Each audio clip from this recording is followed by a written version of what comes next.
Directed by John Turteltaub, The Meg stars Jason Statham, Lee Bingbing, Rainn Wilson, Ruby Rose, Cliff Curtis, and Winston Chow as members of a deep-sea research base which has awoken a megalodon, the largest shark ever recorded, previously thought to be extinct. Now the Meg is ready to retake its place at the top of the food chain, and it's up to Jonas Taylor, played by Jason Statham, and the crew to stop this monster.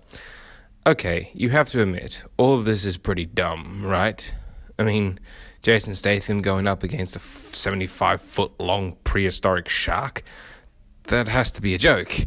Well, I was hoping that it was, and the movie would play hard into how silly all of this premise really is. The Meg was never going to be Jaws, so why not just be intentionally dumb and let the audience have that kind of mindless fun? What's wrong with that?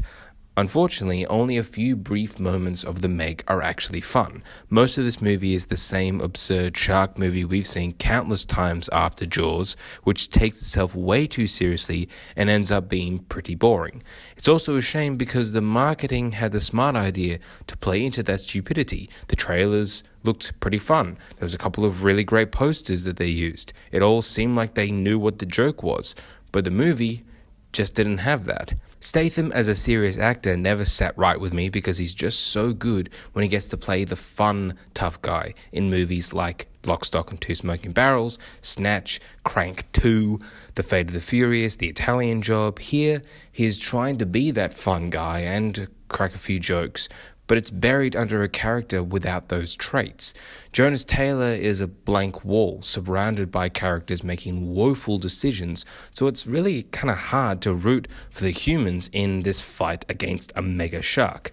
Initially, Eli Roth was in talks to direct The Meg, and he probably would have made this more of a gleeful gore fest that might remind one of 2010's Piranha 3D. He left because of the classic creative differences, and thus we get director John Turteltaub's version, which is watered down, bloodless, dull, and severely lacking in any surprises.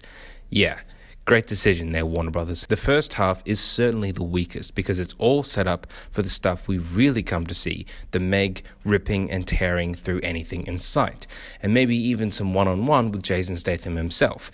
And yes, this movie does deliver some of that, which is kind of fun, but it's never enough to really work. The Meg isn't the Piranha 3D style goofy bloodfest we hoped, but is closer to Snakes on a Plane in that the marketing was so good that the movie could never live up to any kind of hype, good or bad. It has a few thrills here and there, but all in all, this isn't enough to have a lasting impact, and the Meg just feels, and here comes a bad pun, like a toothless bite, and I'll say that the Meg is a C-.